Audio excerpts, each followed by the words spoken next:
What is up, everybody, and welcome back to another NBA 2K19 Pro Am game.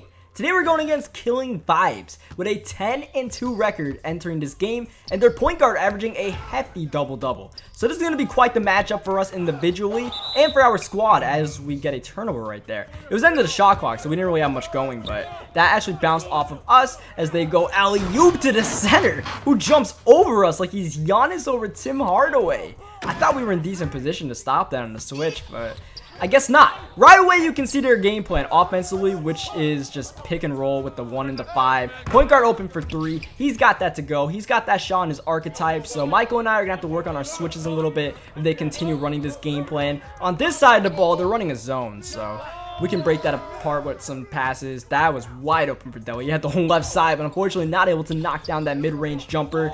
So the defensive game plan for us, like I kind of hinted right there, is basically we're going to switch to pick and roll. I'll pick a side, left or right. I'll keep to that side. Michael will keep to that side. Eventually, he'll end up guarding the point guard. I'll end up guarding the center. If the center continues to jump over me like I'm not there, then this game plan will not work. As we try to look for Josh, but they cut off the little passing lane.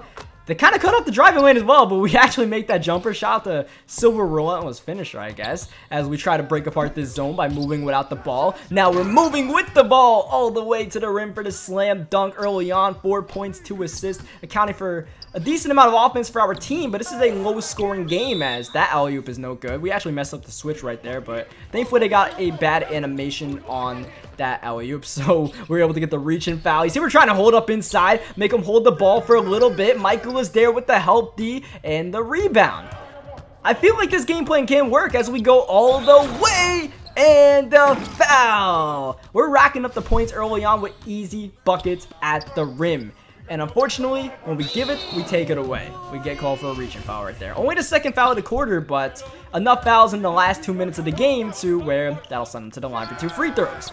This is our defensive game plan working well. Michael switches, and I'm able to box out the center. Josh gets the rebound, and that's what it's going to have to be. Michael closed down the three-point shooter. I pretty much have to box out the center, just work with, you know, my little body trying to get position on him, not giving up the dunk or giving up the rebounds. And we're going to have to rebound as a team because I can't really get those rebounds. Someone else is going to have to come in, and they need to come in and stop me at the rim. They tried to switch up the matchup by putting the power forward to check me at full court. That didn't really work, as you see the center is struggling for positioning, passing out. This is good rotational defense, and we force the miss.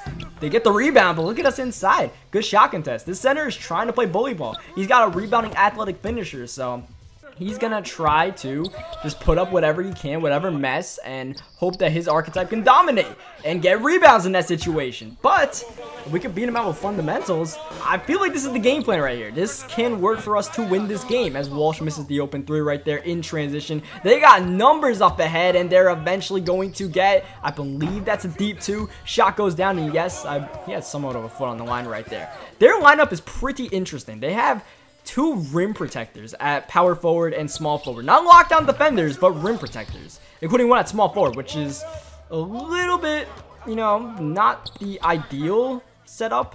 Normally just want to have lockdown defenders, but I guess they are experimenting, and I can't really say it's not working because they are 10-2 as we kind of had a driving lane right there. We had a couple of shots open. We do get Walsh, and he's able to knock down that pull-up jumper, and you can see that their defense is sloppy. I mean, that was a little bit of transition defense, but you can see their rotations are sloppy. So if they plan on running a zone defense, then they're going to have to tighten up a little bit because we're starting to get it going in this second quarter. That's a corner 3, but that's one of their rim protector guys. So that's not exactly his shot. The center's reaching all over the place as we throw the oop to Walsh from nearly half court, and he throws it down. That was a perfect pass. If we could work on that connection, that would be nice. In the meantime, we focus on this end of the floor where you see I'm trying to body this dude. We pretty much knock him out of bounds right there. That was a bit of an unfortunate animation where the bobbling of the ball actually got him decent positioning, but you can see we're executing pretty well on this. It's not a perfect game plan right here. Michael and I are kind of on an island to do what we got to do since they're not passing the ball to the shooting guard, the small forward, or the power forward much. But they only have 22 points at half. That's a good defensive showing. They're shooting under 50%. Meanwhile, you check our shooting percentages. They look pretty decent. We only have 29 points, but, you know, we got it going okay. We hit Walsh a little bit late, But it kind of helped us out right there because it allowed Walsh to get the and one dunk rather than just a normal dunk. So we have a 10-point lead at this point in the game. Things are going all well, and then they switch up their offensive game plan just a touch. To where now, the point guard is not running the pick and roll anymore as we switch up our offensive game plan, starting to get Walsh on these cuts right now.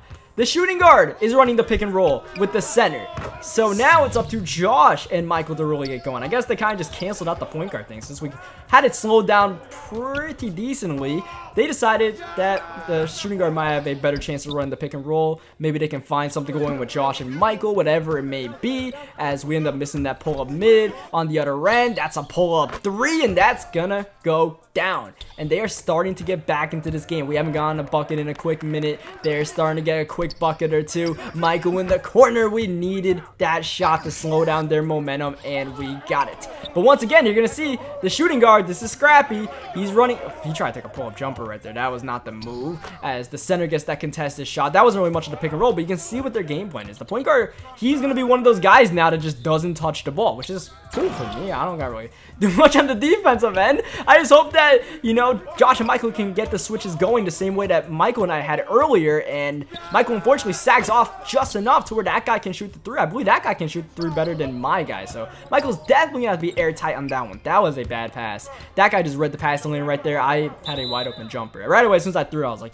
yeah, that was not a good idea. So we commit our 3rd foul of the game just to slow down the fast break. That's gonna be the first foul in the last 2 minutes. That's a pull-up 3, and he's got it to go again. This shooting guard is starting to heat up. We've got to close out on him immediately as we try to take it to the rim. Josh open for 3, can't get it to go. A chance to take the lead on this possession after being down 10 earlier in the quarter. That slam dunk will tie the game up at 39 apiece.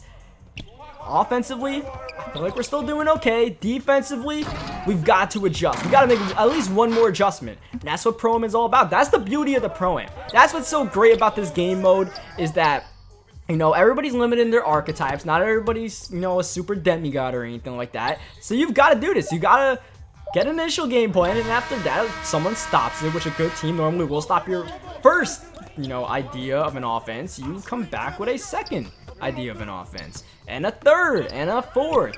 And it's that little chess match, the game within the game, that makes Pro-Am Pro-Am, that makes this different than any other game mode in NBA 2K or just any game mode in a basketball game, period. As you see, we're continuing to stick with the ball movement on the offensive end to break down their zone, and that's working. The game tied 43 apiece now. Michael and Josh pretty airtight on the defensive end now. This guy is just trying to bully our pure stretch 4, but Michael hangs in there, forces the miss, gets the rebound, trying to make sure we don't throw a turnover right here. You see them reaching all around, hitting Walsh on the cut. What a move! Faking him out, getting the hook to go, and that will be an assist. I don't know if that was really our assist, but you can see Walsh is doing a very good job of cutting. He does have slashing as a secondary in his archetype, so that's definitely a part of his game. We nearly take a bad shot. We get a way better shot, which is a wide open 3 from Michael. He knocks it down, and these guys haven't scored in a quick minute. They are starting to fall apart offensively. That shot no good. The box out and the rebound.